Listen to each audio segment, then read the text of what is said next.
You so damn mad about all the time, Lou? Why you so mad, Lou? Calm down, Lou. You gonna stroke out, Lou. You gonna have a heart attack, Lou. Georgia basketball's always sucked, Lou, and they're always gonna suck. What you getting so mad and aggravated about, Lou? What you so mad about, Lou? Calm down, Lou. Veins sticking out the side of your neck again, Lou. Thing on your forehead coming out again, Lou. Calm down, Lou. No big deal, Lou. Why you let the Voltards get you all worked up, Lou? Why you getting mad about South Carolina, Lou? They're irrelevant, Lou. Why you worried about basketball, Lou? Don't matter who Georgia's coach is, Lou. Why you get so worked up about it, Lou? Gonna have a heart attack, Lou. Gonna stroke out, Lou. You gonna get so mad your head's gonna pop off and explode, Lou. Even if my head popped off and exploded, don't you think I'd still be mad? There, see? Still standing here saying, screw the Voltards!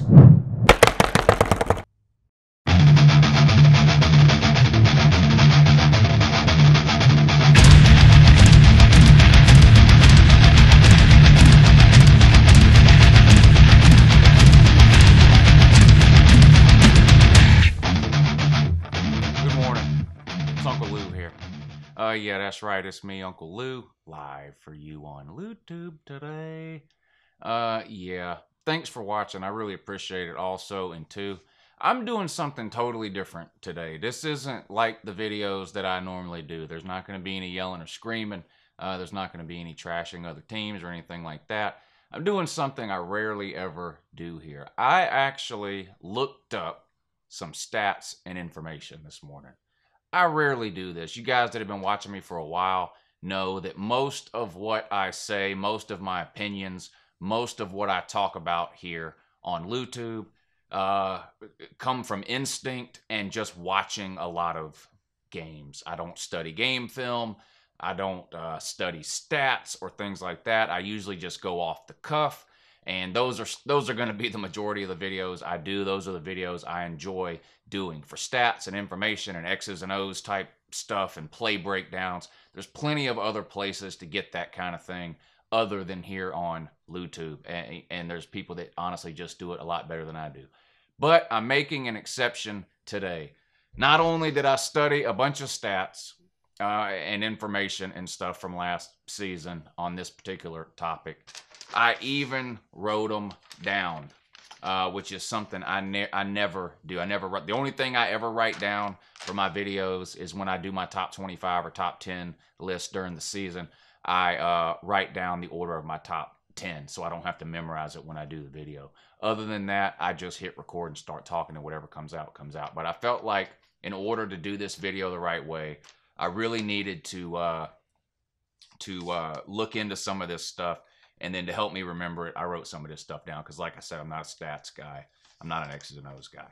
Now, Jake Fromm versus Justin Fields. Hot topic of conversation, obviously, amongst a lot of Georgia fans right now. Very similar to conversations we had last year when it came to Eason versus Fromm. The year before that, we had Lambert versus Eason.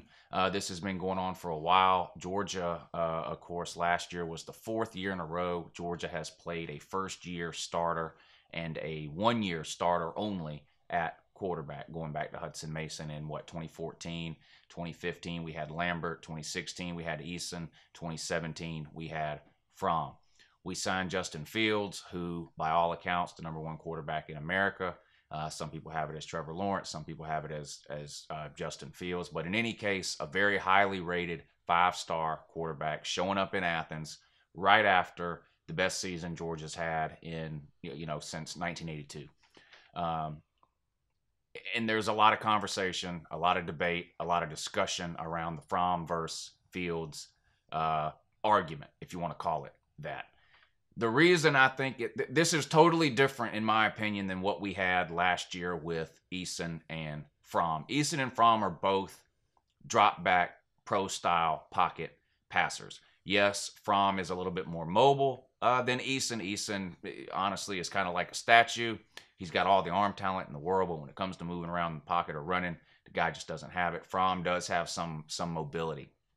But no one would classify Fromm as a dual threat quarterback or a running quarterback. Justin Fields, on the other hand, I believe is a true dual threat quarterback. So that lends a totally different conversation to this year's quarterback debate than debates we've had at Georgia in years past. We haven't had a true dual threat quarterback at Georgia since 2005.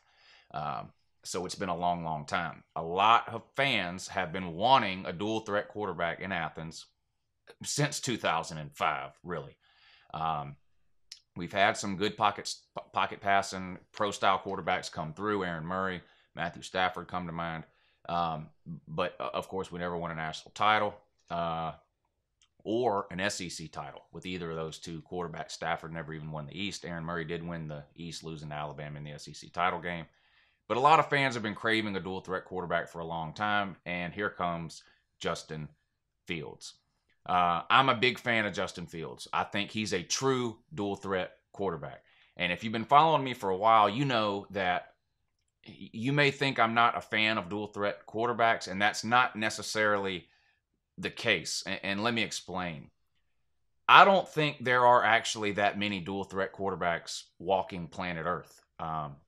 People like, and this is my opinion now, people like Nick Marshall, Tim Tebow, Johnny Manziel, those are not dual threat quarterbacks. Those are single threat quarterbacks who can't throw the ball. Okay, that's my opinion. I don't think those are true dual threat quarterbacks. A true dual threat quarterback, Cam Newton. Some people would put Jameis Winston in that category. Somebody who can run around and do all the things that a Lamar Jackson or a Johnny Manziel or a Tim Tebow can do, but also have an NFL caliber arm. To me, those are true dual threat quarterbacks, and I just don't think very many of those people exist. I do think Justin Fields is one of those people. For that reason, I think this debate going into this season with Fromm and Fields is totally different than any other offseason quarterback debate that UGA has had over the last 3 or 4 years. Okay, whether it was, like I mentioned, Fromm and Eason or Lambert, whatever the case was. This is totally different because you've got two totally different styles of quarterbacks here in Fromm and Fields. I'm going to say this right off the bat. I think Jake Fromm is the starter in 2018. I don't see any way possible that changes between now and week 1. I don't care what Kirby Smart comes out and says about open competition. That's sort of his mantra. Every position is an open battle every single week of the year. And I get that, and I see the obvious benefits of that. You make people work harder in practice. You're fighting for their job every day, that kind of thing, so I understand it. I don't see any way imaginable that anyone other than Jake Fromm starts week 1 for UGA, barring an offseason injury to him. I don't see it. With that being said, I think Justin Fields will play. I think he will play early in game 1. I think he'll play often, all season long. I don't think Justin Fields is or should redshirt. I don't think he's going to ride the bench until we're up by 30 or 40 points against high school teams or cupcake SEC teams. I think he will play. I think there will be certain packages and certain situations specifically designed for him in each and every game starting week 1. Now you say, well, week 1 you're playing Austin Peay. It's a high school team. What's the point of putting Justin Fields out there and showing people what you plan to do or whatever? Well, we play South Carolina week 2. Will Muschamp, whether you love him or hate him, the guy's a defensive genius. Makes a lot of sense to Uncle Lou to go ahead and throw Justin Fields out there week 1, give Will Muschamp something extra he's got to worry about in preparation that following week, right? If Jake Fromm comes out and lights it up against a high school team like everybody expects him to do, and then you put the true freshman Justin Fields in and he runs around for 40 or 50 yards and throws a touchdown pass in meaningful time in the game, I'm talking first half here, not when we're up 40, 50 points in the second half, that gives Will Muschamp and every other coach and defensive coordinator that we face the rest of the year a headache. It's a nightmare for defensive coordinators. They would have to prepare then for 2 quarterbacks all year long. I don't think that means that Fromm is in jeopardy of losing his job or anything like that. I just think that because these are 2 different styles of quarterbacks, it makes a lot of sense to play them both. This is an idea I was totally against last year with Fromm and Eason. And some truth in advertising here. Again, if you've been watching me for a while, I was 100% on board the Eason train, okay? I was conducting the train, all right? I'm a believer in Eason. I still am. He has to sit out this year. I think he'll light it up in the Pac-12 in 2019, but that's a video for another day. With that being said, you have to give credit to Jake Fromm. I don't understand how anyone can look at what Jake Fromm did last year and be disappointed, upset, or think that the quarterback position is an area where we would need to change to improve heading into 2018. It makes absolutely no sense to me. Was he perfect? No, he was far from perfect. Did he have some bad / terrible games? Yes, he had some bad / terrible games. Did he make some poor decisions? Some typical freshman type decisions? Yes, he did. No question about it. But the facts and the stats don't lie. I started this video off by telling you I'm not typically a stats guy. I felt I owed it to myself and to you guys to look up some of these things. Now, some of you are going to already know this, and that's fine.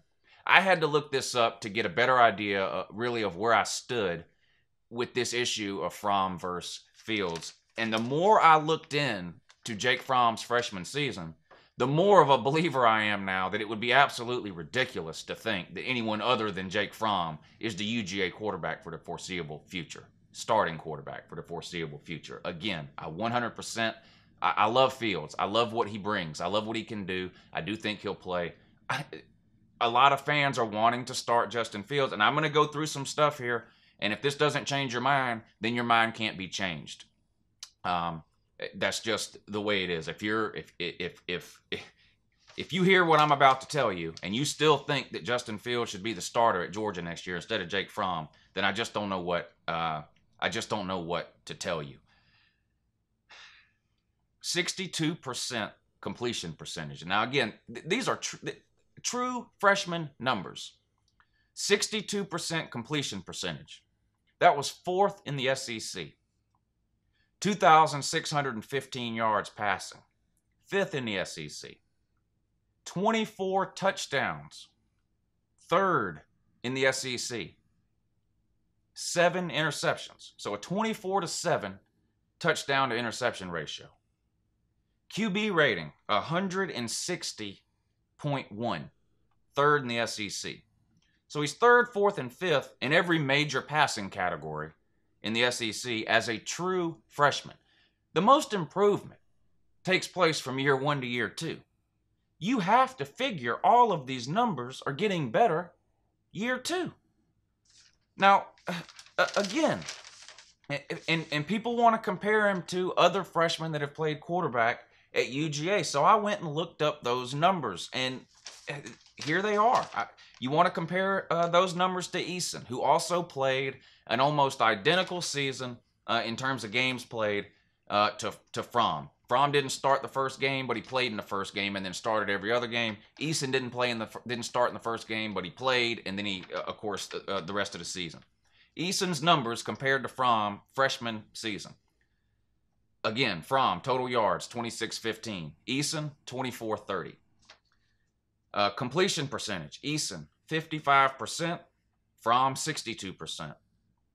QB rating, I mentioned Fromm, 160.1. Eason, 120.3.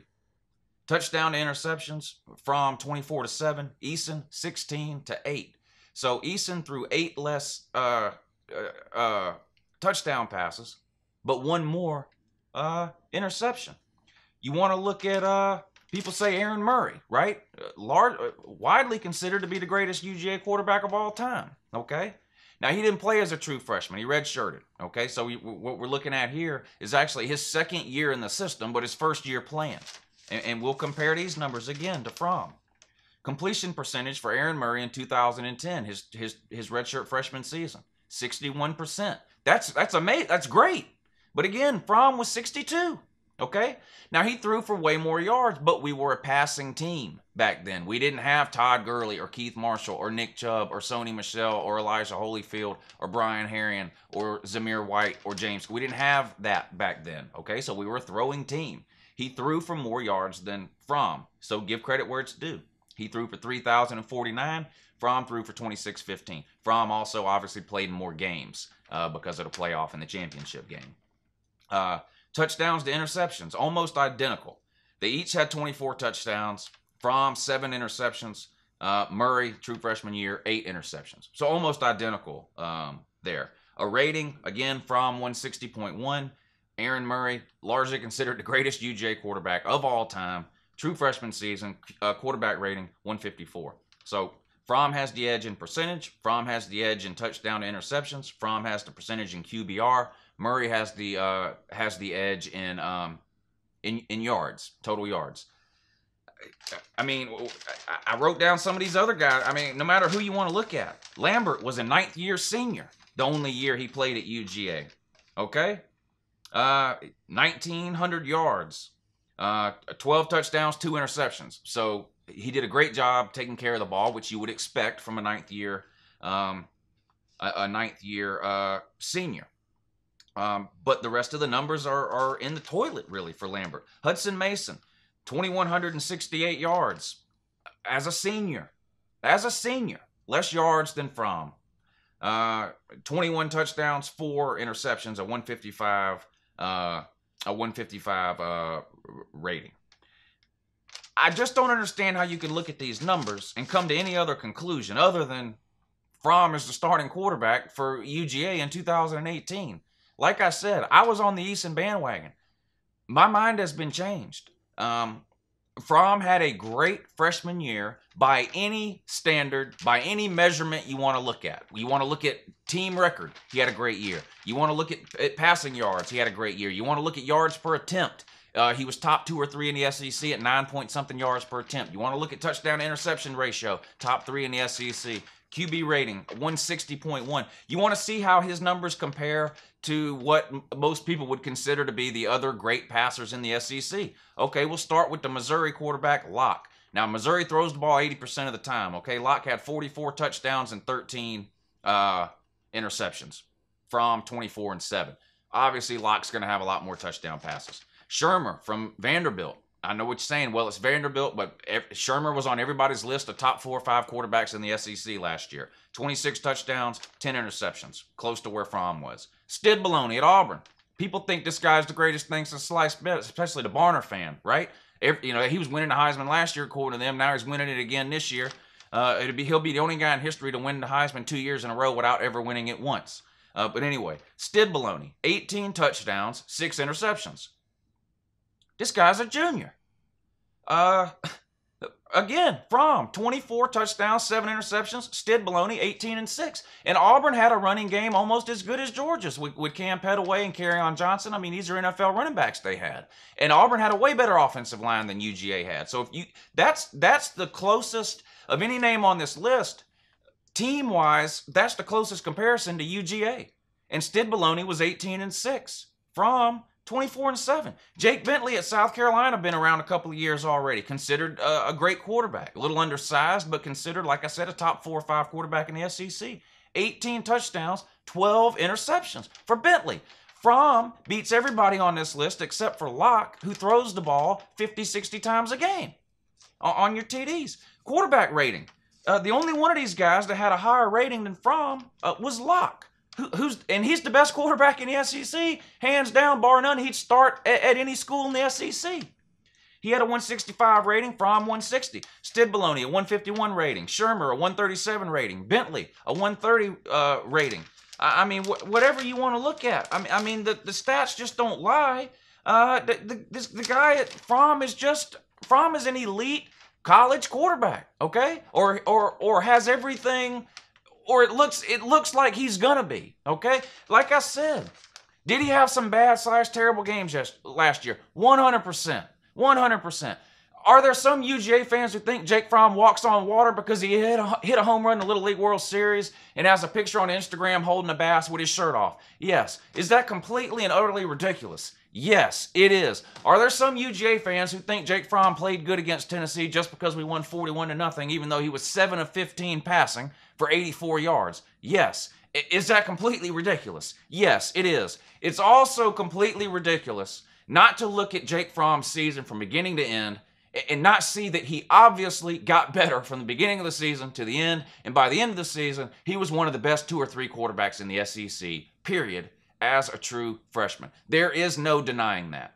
There is no denying that. 2,600 yards, and the guy was throwing 12 passes a game the first 7 games of the year, okay? He was throwing 12, 13 passes a game. for the first half of the season.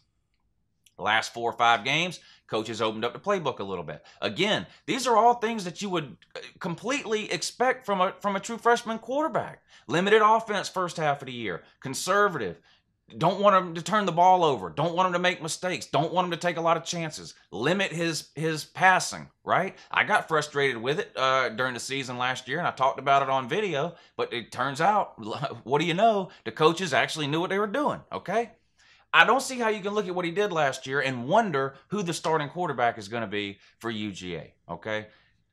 I just don't understand. Did he play terrible against Tennessee? Yes. Did he play terrible against Auburn the first time? Yes. Were there games where he looked like an average to mediocre quarterback? Yes. But you cannot deny the progress that Fromm made from the beginning of the year to the end of the year. It can't be denied, okay? I saw back shoulder fades thrown 20 to 25 yards down the sideline that I haven't seen since Aaron Murray's junior year. Okay, last year's quarterback play at UGA was clearly the best quarterback play the University of Georgia has had since Aaron Murray graduated, and it's not close. Again, I love Justin Fields. Are there? I will go through it again. Are there some fans who are Fromm homers, and no matter what he does, he can do no wrong? He's Joe Montana and Tom Brady combined. Yes, there are some fans that feel that way, and it's ridiculous. Are there some fans who will never like Justin Fields for some really wrong reasons? Yes. Unfortunately, those people exist, okay? Any rational football fan, though, any rational Georgia fan who looks at Jake Fromm's season last year, looks at what we had, looks at what we lost, looks at what we have coming back this year and what we're adding through recruiting this year, and thinks anybody other than Jake Fromm should be the starting quarterback on day one is just plain and simple out of their damn mind. I don't know any other way to say it. Going in, this would be if Fields were to start, this would be our 5th year in a row playing a first-year starter, okay? There's nothing wrong with developing your quarterback and letting him play 2 or 3 years, right? And letting him get better over time, okay? Nothing wrong with that at all. I'm excited for the season. I can't wait. I'm excited for the spring game. We'll get to see both of these kids play, Fromm and Fields. Fields is an early enrollee. I haven't heard anything about his finger being any sort of issue for spring practice or the spring game, so I fully expect to see Justin Fields play at G-Day here in about a month. That'll be exciting. That will rekindle this whole debate that's going on now. Fields and Fromm. I remember last year's G-Day game. Fromm played great against like an 8th-string defense that will never see the field on a college level, and people were eating out of his hand. You could see something similar if Fields has a good day at the spring game. It doesn't matter. Fromm is the starter. Fields will play early and often. They'll have certain packages for him. You're going to get to see both kids play. This is really a great problem for the University of Georgia to have. Anyway, I'm sorry this was so long. I'm sorry I wrote stuff down like that. Like I hate to do that, and I normally don't, but I felt like that was the only way I could do this video the right way. Anyway, thanks for watching. Live show today at 3 p.m. Eastern. Live show every Monday and Wednesday at 3 p.m. Eastern.